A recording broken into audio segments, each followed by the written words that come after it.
Does Pete need some bodyguards? Get rid of the riffraff that's hanging around. Some good pictures of all of them. Jobs, not cuts! Jobs, not cuts! Mayor King, support collective bargaining. Jobs, not cuts.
Coming out, and now it's my honor to introduce the guest of honor, Congressman Pete King.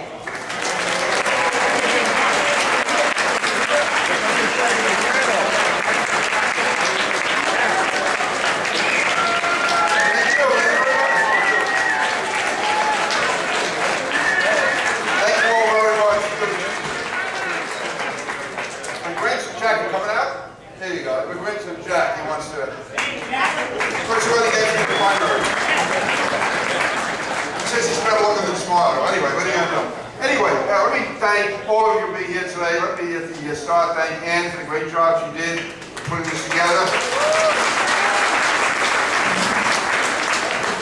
Kevin and Tricia and Kathy and everyone who really worked so hard, and all of the people who volunteered on my campaign. Michael is here too. I don't forget Michael, there he is. And again, so many people, especially the police officers, firefighters, veterans, and those of you who have worked so hard on so many of my campaigns. You know, I look at all the people in the room here today and how much it means to me, and then I saw the people who are demonstrating outside, and I don't know whether it's better to have people like you with me or people like that against me. Because,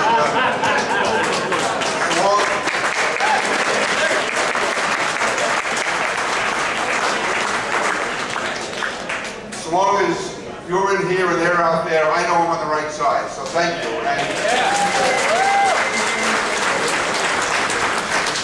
You've already met Jack, my grandson. My wife Rosemary is here. Where is she? I think she's been taken into custody by the cops. But in any event, she's again, Rosemary's put up with an awful lot for a lot of years, and she's still doing it. God knows why. But my daughter Erin is here with my granddaughter Katie May, who just lost a balloon and is about to go some sort of stage. Hey, how you doing? Here you go. And my son-in-law John Sweeney, my brother Kevin, and then his cousins that are here used to be in Brooklyn. I tried to escape from them, they tried to escape from me. Somehow you end up back together again. But all the Flints, there you go, Mary, here you go. Jim, here you go. I guess you never would have guessed that if I was cousins from Brooklyn. But we are right now, as a country, facing so many crises, and the fact that you're here today, I think, means that you recognize how serious those crises are. We have a situation where the economy is getting worse, week in and week out, and we have to come together as a country. We have to make the tough decisions, and we have to do it as good Americans. And I promise you that so long as I am in Congress, I'll be fighting for working class people, people who make up our neighborhoods and communities, and people who stand by America.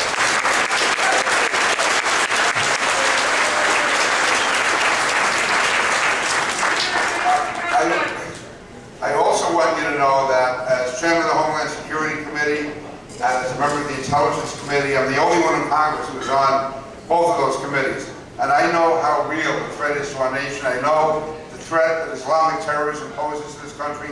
And I want to thank all of you. Earlier this year, when I began the hearings on radicalization in the Muslim American community, the tremendous opposition I got from mainstream media, from so many hysterical people, demonstrators outside my office.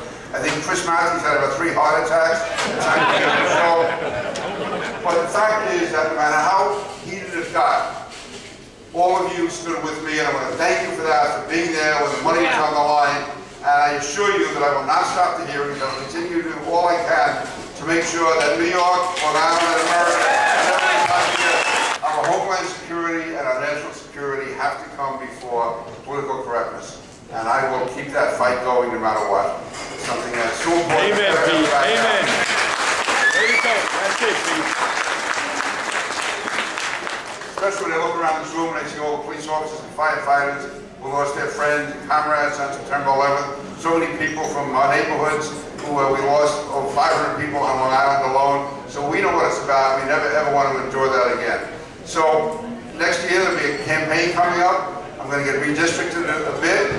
I think some of the Democrats had some idea how they can maneuver my district around, but when Bob Turner won the other night, what a great victory that was.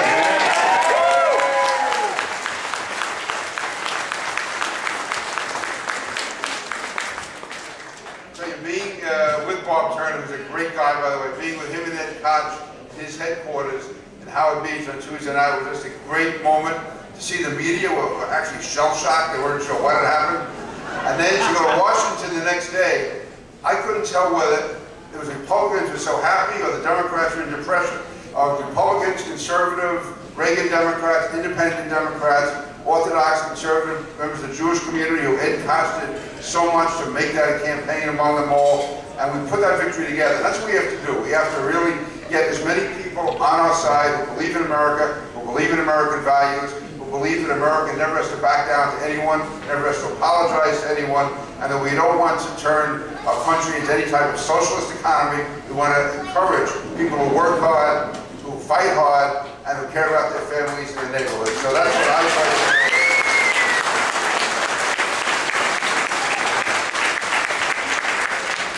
I was looking around, there's so many political leaders here in the room, and Ann mentioned them.